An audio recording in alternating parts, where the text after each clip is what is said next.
సంగారెడ్డి పట్టణంలోని జిల్లా కోర్టు పక్కన నూతనంగా సహారా హాస్పిటల్ను ప్రారంభించిన యాజమాన్యం. ఈ సందర్భంగా మేనేజింగ్ డైరెక్టర్ శంకర్ మఠం మాట్లాడుతూ సహారా హెల్త్ డెవలప్మెంట్ సొసైటీ స్వచ్ఛంద సేవా సంస్థ అధీనంలో ఈ హాస్పిటల్ను ప్రారంభించామని, తమ ఆసుపత్రిలో అన్ని రకాల వైద్య సేవలకు డాక్టర్లు 24 గంటల పాటు అందుబాటులో ఉంటారని అన్నారు. దాంతో పాటు తమ ఆసుపత్రిలో ప్రైమరీ రిహాబిటేషన్ కేంద్రం కూడా ఏర్పాటు చేశామని అన్నారు. ఈ ప్రారంభోత్సవంలో ప్రముఖ డాక్టర్ రాజుగౌడ్, హాస్పిటల్ డాక్టర్లు Dheemanth Reddy, doctor Kiran Kumar Joshi, doctor Srinivas Karthik, doctor Akshita Mudigonda, doctor Akshara Mudigonda, doctor Shreya Desai, doctor Tati Akhil తదితరులు పాల్గొన్నారు.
మాది Sahara health and development society అని ఒక స్వచ్ఛంద సేవా సంస్థ.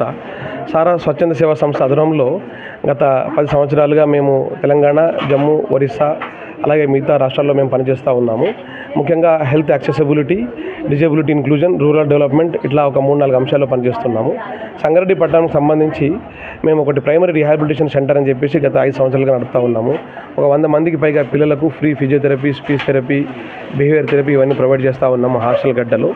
అట్లాగే హైదరాబాద్లో ఉమెన్ అండ్ చైల్డ్ వెల్ఫేర్ డిపార్ట్మెంట్తో కలిసి ఒక ప్రైమరీ రిహాబిలిటేషన్ సెంటర్ నడుపుతూ ఉన్నాము. సంస్థ యొక్క ఉద్దేశంలో భాగంగా సహారా ఇన్క్లూజివ్ హాస్పిటల్ అని స్టార్ట్ చేయడం జరిగింది. సహారా ఇన్క్లూజివ్ హాస్పిటల్లో ఇన్క్లూజివ్ అనే టర్మ్ ఏంటంటే ఎవరైతే హెల్త్ కేర్ అంటే ఆరోగ్య సౌకర్యాలకు దూరంగా ఉన్నారో వాళ్ళని హెల్త్ కేర్ ఫోల్డ్లోకి తీసుకురావాలా. నార్మల్గా ఎందుకు దూరంగా ఉంటారంటే కొన్నిసార్లు ఆర్థిక ఇబ్బందులు కావచ్చు, కొన్నిసార్లు వాళ్ళకు ఉన్నటువంటి వికలాంగత కావచ్చు, లేకపోతే మిగతా సమస్యల వల్ల వాళ్ళు రాకపోవచ్చు. సిన్స్ సహారా స్వచ్ఛంద సంస్థ అనేది ఒక లాభాపేక్ష లేని సంస్థ కాబట్టి ఈ సంస్థ ఆధ్వర్యంలో సాధ్యమైనంత వరకు ఎలాంటి లాభం లేకుండా కేవలం ఖర్చులు మాత్రమే అయ్యేటట్టుగా సేవలు అందించాలా. సీనియర్ సిటిజన్స్కు వికలాంగులకు, ఎదుగుదల లోపం కలిగిన చిన్నపిల్లలకు అనే ఉద్దేశంతో స్టార్ట్ చేయబడింది. వాటితో పాటు మిగతా అందరికీ కూడా అన్ని రకాల సేవలు మేము అందుబాటులో ఉంచుతాము. ఒకవేళ ఎవరైనా డబ్బులు కట్టగలిగే వాళ్ళు ఉంటారో వాళ్ళ ద్వారా వచ్చేటటువంటి లాభంతో మిగతా వాళ్ళకి మేము ఉచిత సేవ అందిస్తాము. దీన్ని మామూలుగా డెవలప్మెంట్ సెక్టార్లో క్రాస్ సబ్సిడైజేషన్ అంటారనమాట. ఒక దగ్గర నుంచి లాభం తీసుకుని ఆ లాభాన్ని ఇంకో దగ్గర వాడడం అనేది మా సంస్థ యొక్క పనితీరు విధానం. అందులో భాగంగా సంగారెడ్డి జిల్లా వ్యాప్తంగా ఉన్న ప్రజలకు సేవలు అందించాలని అన్ని ఆధునిక ఎక్విప్మెంట్స్తో సియాము, వెంటిలేటర్సు, ఐసీయూ అన్ని వస్తువులతో మేము ఏర్పాటు చేయడం జరిగింది. అట్లాగే కొత్తగా అడిక్షన్ సెంటర్ అని చెప్పేసి ఒకటి స్టార్ట్ చేస్తున్నాము. చాలామంది పిల్లలు మత్తు పదార్థాలకు, గంజాయికి, మందుకు అలవాటు పడి వారు తమ యొక్క జీవనాభివృద్ధిని కోల్పోయేటువంటి పరిస్థితిలో ఉన్నారు. వాళ్లకు చికిత్స అందించడానికి ఫస్ట్ టైం ఎక్స్క్లూజివ్గా అడిక్షన్ సెంటర్ అని చెప్పేసి స్టార్ట్ చేస్తున్నాము. సో ఈ కార్యక్రమంలో మా సహారా సిబ్బంది పూర్తిగా తోడుగా ఉన్నారు. వారందరూ సహకారంతో మేము చేయబోతున్నాము.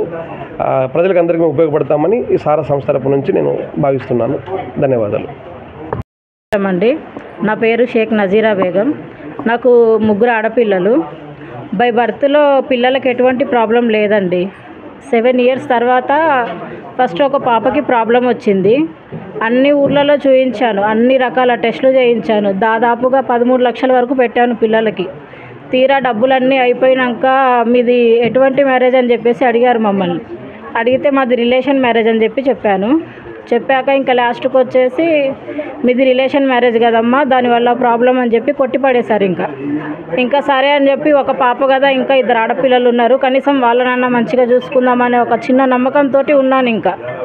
ఇంకా ఒక 2 ఇయర్స్లో ఆ పాపకు పెట్టిన డబ్బులు కానీ, ఇంట్లో పొజిషన్ కానీ మొత్తం రికవర్ చేసుకొని కొంచెం స్థితి మంచిగా ఉంది అనుకున్న టైంలో మళ్ళీ చిన్న పాపకు కూడా సేమ్ ప్రాబ్లం వచ్చిందండి.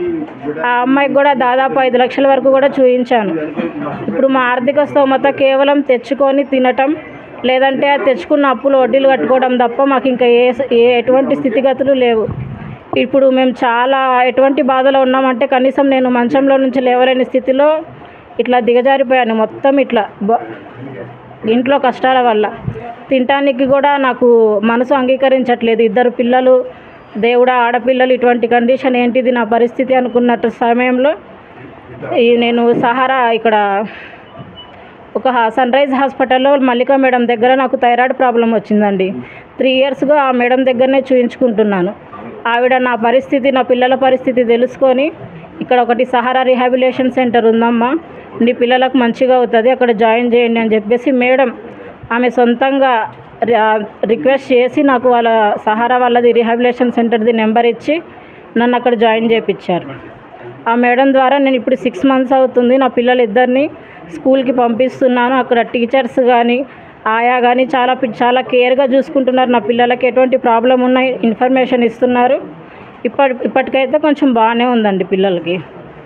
ఇంకా కొంచెం మీలాంటి పెద్దవాళ్ళు దయదలిచి నా పిల్లలకి ఇంకా కొంచెం మెరుగైన ఆరోగ్యం సేవలు అందించాలని మనస్ఫూర్తిగా కోరుకుంటున్నాను. రిహాబిలిటేషన్ సెంటర్ వాళ్ళకి నేను చాలా రుణపడి ఉన్నాను. ఇంకా మా పిల్లలకి మంచి సేవలు అందించి వాళ్ళంతటా కనీసం వాళ్ళ పనులు వాళ్ళు చేసుకునే స్థితికి వాళ్ళని రప్పించాలని కోరుకుంటున్నాను నేను.